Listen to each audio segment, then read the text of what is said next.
हाल ही में गाजियाबाद में 3 नाबालिग बच्चों की आत्महत्या ने पूरे देश में एक चिंता की लहर पैदा कर दी ऑनलाइन गेमिंग को लेकर।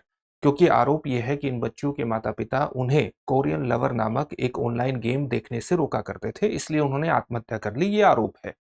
ऑनलाइन गेमिंग को लेकर के विवाद पहले भी हो चुके हैं। वर्ष 2010 के आप कह सकते हैं कि दशक 2010 के मध्य में एक ऑनलाइन गेम को लेकर के काफ़ी विवाद हुआ था, ब्लू व्हेल चैलेंज। ये ऑनलाइन गेम अंतर्राष्ट्रीय सुर्खियां इसने बटोरी थी और इसको ऑनलाइन सुसाइडल गेम कहकर भी संबोधित किया जाता था। तो इस प्रकार से ऑनलाइन गेमिंग को लेकर के विवाद पहले भी रहे हैं। ऐसे कौन से कारण हैं कि बच्चे ऑनलाइन गेम की तरफ ज़्यादा आकर्षित होते हैं, इसकी आदत उन्हें लग जाती है? ये कारण जानना आपको बहुत इंपॉर्टेंट है। उससे पहले एक आंकड़ा जान लीजिए कि हाल ही में एक सर्वेक्षण हुआ है। सर्वेक्षण किसने किया है? लोकल सर्कल्स के द्वारा सर्वेक्षण किया गया है। दिसंबर 2025 में इसने आंकड़ा दिया कि भारत में 66% जो शहरी भारतीय माता-पिता हैं, उनके द्वारा ये माना जा रहा है कि 9 से 17 वर्ष की उम्र के जो बच्चे हैं उनमें किसी न किसी तरह के सोशल मीडिया प्लेटफ़ॉर्म या ऑनलाइन गेमिंग को लेकर के आदत डेवलप हो चुकी है।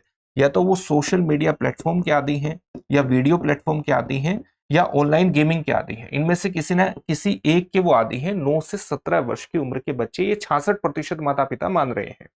और बहुत से बच्चे ऐसे हैं जो एक से अधिक प्लेटफ़ॉर्म के आदी हैं। बच्चों में ये आदत क्यों लगती है? ये जानना आपके लिए बहुत इंपॉर्टेंट है, उसको हम जानेंगे। लेकिन उससे पहले इस बात को ध्यान में रखिएगा कि दृष्टि संस्थान ने आपकी जीएस की तैयारी को पूरी तरह से कराने के लिए आप घर बैठकर ही जीएस की तैयारी कर सके, इस बात को ध्यान में रखते हुए कोर्स लॉन्च किया है, GS studio foundation live online course. ये मात्र 24,999 में आपकी जीएस की तैयारी को मात्र 14 महीने में पूरा करा देगा। और इसकी सबसे खास बातों में शामिल है कि इसको करने के बाद जब आप दृष्टि संस्थान की किसी शाखा में जाएंगे, वहां जीएस फाउंडेशन ऑफलाइन बैच में एडमिशन लेंगे, तो इस सारी फीस वहां पर एडजस्ट होगी, यानी एक तरह से कोर्स आपको फ्री में पड़ जाएगा। इसके संबंध में जो बैच है वो हिंदी, इंग्लिश और इंग्लिश तीनों में ही उपलब्ध है। इंग्लिश के बैच में हिंदी और इंग्लिश दोनों में चीजें समझाई जाएंगी, नोट्स उपलब्ध होंगे इंग्लिश में। तीनों बैच में एडमिशन ले सकते हैं, एडमिशन ओपन है। एडमिशन लेने के लिए डिस्क्रिप्शन में दिए गए लिंक पर जाइए, अपने एडमिशन को सुनिश्चित कर लीजिए, या दृष्टि लर्निंग ऐप के माध्यम से भी आप अपने एडमिशन को सुनिश्चित कर सकते हैं। अगर आपको इस फीस में मैक्सिमम डिस्काउंट चाहिए तो इस कोर्स से जुड़ने के दौरान मनीष कोड का इस्तेमाल कर लीजिएगा, आपको मैक्सिमम डिस्काउंट मिलेगा। साथ ही इस फीस को आप ईएमआई पर भी भर सकते हैं। किसी भी प्रकार का डाउट होगा तो 8750187501 पर कॉल कर लीजिएगा। अब हम देखते हैं कि बच्चों में ऑनलाइन गेमिंग की आदत किस प्रकार से पड़ती है। एक तो इस बात को ध्यान में रखिएगा कि जो चैलेंज्ड ऑनलाइन गेम्स हैं, ये बच्चों में कई तरह के सेंस ऑफ अचीवमेंट को पैदा करते हैं। जैसे उपलब्धि का भाव किस प्रकार से बच्चों में डेवलप करते हैं, क्योंकि बच्चों को जब ऑनलाइन गेम खेलते हैं तो लगातार फीडबैक प्राप्त होता है, पॉइंट्स मिलते हैं, रैंकिंग मिलती है, बैज प्राप्त होता है, लगातार एक लेवल से दूसरे लेवल पर वो जाते हैं। और इसकी वजह से क्या माना जाता है कि बच्चों में डोपामीन रिलीज होता है। डोपामीन रिलीज होने से वो लगातार इसकी तरफ आकर्षित होते हैं। बाहरी गतिविधियों में उनकी रुचि कम हो जाती है और वो इंस्टेंट ग्रेटिफिकेशन को प्राप्त करने के लिए लगातार ऑनलाइन गेमिंग की तरफ आकर्षित होते चले जाते हैं।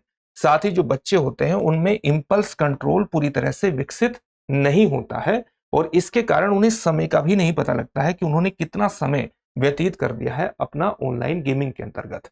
लेकिन ये अपने आप में कोई समस्या नहीं है। समस्या कब होती है? समस्या तब होती है जब ऑनलाइन गेमिंग आपके लिए एक मनोरंजन की बजाय क्या होता है, एक भावनात्मक सहारा बन जाए। भावनात्मक सहारा अगर ये बन जाता है तो ये एक बहुत बड़ी समस्या क्रिएट हो जाता है। हाल ही में मेटा जो कंपनी है जिसका फेसबुक है, इंस्टाग्राम है, व्हाट्सएप है, उसके द्वारा एक एनालिसिस किया गया है और ये बताया गया है कि 34% जो टीनेजर हैं वो किसी चिंता या उदासी से बचने के लिए ऑनलाइन गेमिंग का सहारा लेते हैं। तो ये अपने आप में समस्या है। अगर आप मनोरंजन के लिए ऑनलाइन गेमिंग का प्रयोग कर रहे हैं तब तो फिर भी ठीक है, लेकिन अगर आप किसी चिंता से, उदासी से बचने के लिए इसका भावनात्मक सहारा ले रहे हैं तब ये एक बहुत बड़ी समस्या के रूप में डेवलप हो सकता है। और इससे वे ज्यादा बच्चे प्रभावित होते हैं जिनके घरों में किसी न किसी प्रकार का तनाव रहता है।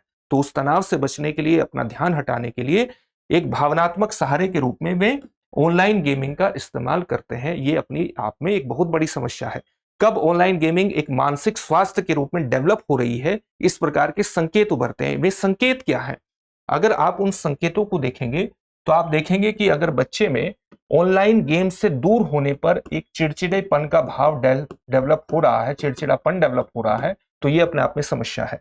साथ ही अगर बच्चा सामाजिक गतिविधियों से दूरी बना रहा है तो ये भी समस्या है, उसकी नींद प्रभावित हो रही है तो ये भी समस्या है, अन्य गतिविधियां उसकी सिकुड़ रही हैं तो वो भी समस्या है, उसकी पढ़ाई कम हो रही है तो ये भी समस्या है।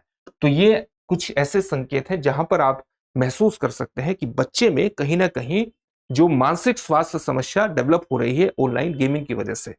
साथ ही आप ये भी जानिए कि बच्चे जब ऑनलाइन गेमिंग में रहते हैं, एक लगातार सवाल पैदा होता है कि किस प्रकार से एक आत्मघाती प्रवृत्तियां इसमें डेवलप होती हैं। तो आत्मघाती प्रवृत्तियां इस प्रकार से डेवलप होती हैं कि मान लिया आप ऑनलाइन गेम देख रहे हैं और लगातार उसमें आत्महत्या से जुड़ा हुआ कंटेंट के संपर्क में आ रहे हैं, आप आत्महत्या से जुड़ा हुआ कंटेंट आपके सामने आ रहा है और आप उसको रुक करके देखते हैं। तो डिजिटल ऑनलाइन प्लेटफॉर्म किस प्रकार से काम करते हैं, उनका एल्गोरिदम किस प्रकार से काम करते हैं कि किसी चीज को अगर आपने रुक करके देख लिया तो लगातार उसी तरह की चीजें आपके सामने आती रहती हैं। एल्गोरिदम ही इस प्रकार से काम करता है। जब लगातार उस तरह की चीजें आपके सामने, आत्मघाती चीजें आपके सामने आती रहती हैं, तो वो क्या होता है, उसकी वजह से जो आपका मनोवैज्ञानिक अवरोध है, जो साइकोलॉजिकल बैरियर है, वो साइकोलॉजिकल बैरियर कमजोर होने लगते हैं। और वो जब साइकोलॉजिकल बैरियर कमजोर होने लगते हैं तो ये चीज आपके लिए एक तरह से खतरनाक दिशा में आगे बढ़ती है। इसके अलावा एक हम कहते हैं कि डिजिटल सेल्फ, आप क्या करते हैं कि डिजिटली अपने आप को दंडित भी करने की कोशिश करते हैं। तो उसमें किस प्रकार से ऐसा माना गया है कि अमेरिकन साइकोलॉजिकल सर्वे ने एक सर्वेक्षण किया है जिसमें यह पता चला है कि 9% जो टीनेजर्स हैं या बच्चे हैं वो क्या करते हैं कि डिजिटली अपने आप को दंडित करने की कोशिश करते हैं। वो इस प्रकार का कंटेंट डालेंगे जो खुद ही उनके लिए नकारात्मक होता है, और जब वो इस तरह का काम करता है तो वो अपनी किसी दर्द को बाहर लाने की कोशिश करते हैं, और साथ ही जब इसके कारण उनको अटेंशन मिलती है तो इससे एक वैलिडेशन भी प्राप्त होता है और ये प्रवृत्ति उनमें लगातार बढ़ती चली जाती है। अच्छा, इस तरह की चीजों से बच्चों को बचाने का सबसे आसान तरीका क्या है, सबसे प्रभावी तरीका क्या है? सबसे प्रभावी तरीका है अच्छी पेरेंटिंग। अगर अच्छी पेरेंटिंग है, आपका बच्चों से संवाद बहुत अच्छा है, तो आप अपने बच्चों को इस तरह की समस्याओं से बाहर निकाल सकते हैं। अच्छे संवाद का क्या मतलब है? मान लिया किसी परिवार में बहुत ज्यादा झगड़े होते हैं, तनाव होते हैं, तो वहां बच्चा खुद ही कंफर्टेबल नहीं है अपनी किसी बात को रखने के लिए, और अगर कहीं पर कम्युनिकेशन बच्चे के साथ बहुत ज्यादा होता है, और कम्युनिकेशन बहुत अच्छा होने का सीधा सा क्या मतलब है कि जब बच्चा कुछ कहे तो आप उसकी बात को सुने। जब बच्चा किसी बात को कहता है और आप उसकी बात को पूरी तरह से ध्यान से सुनते हैं तो बच्चे में एक कॉन्फिडेंस आता है कि मैं जो बात कह रहा हूं उस बात को कहने के लिए मुझे कहीं जाने की जरूरत नहीं है, मैं अपने माता पिता के साथ ही वो बात कह सकता हूं, क्योंकि उसको एक कॉन्फिडेंस डेवलप होता है जब आप उसकी पूरी बात सुनते हैं। जब ये कॉन्फिडेंस डेवलप होता है तो आप बच्चे के साथ आपका जो संवाद है वो लगातार गहराता चला जाता है, और वो आपको अपनी ऑनलाइन गेमिंग की अगर कोई समस्या है, ऑनलाइन कोई समस्या है, तो उसको भी बताएगा।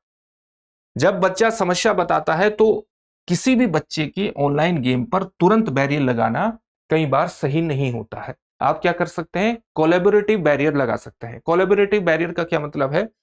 बच्चों को आप ये कह सकते हैं कि आप केवल 30 मिनट ही इसका प्रयोग करेंगे, और जब वो 30 मिनट इसका प्रयोग करें तो आप खुद भी उसमें इन्वॉल्व हो जाएं और उसके सामाजिक स्थितियों से जोड़ते हुए, व्यवहारिक उदाहरणों से जोड़ते हुए उसके सकारात्मक पक्षों को सामने लाए।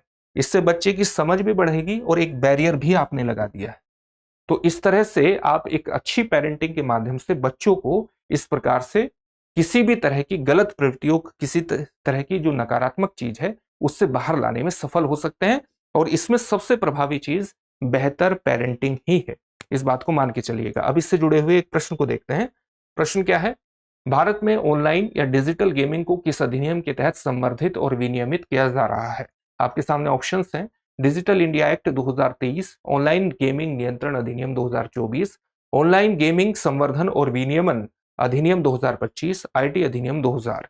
इस प्रश्न का उत्तर कमेंट बॉक्स में कमेंट करके जरूर दीजिएगा। साथ ही हमारी वीडियो को लाइक जरूर कीजिए, शेयर कीजिए और चैनल को सब्सक्राइब करना मत भूलिएगा। आपका सब्सक्रिप्शन हमारे लिए बहुत बड़ी प्रेरणा का स्रोत होता है। फिर से एक नए सेशन में आपसे मुलाकात होगी। धन्यवाद।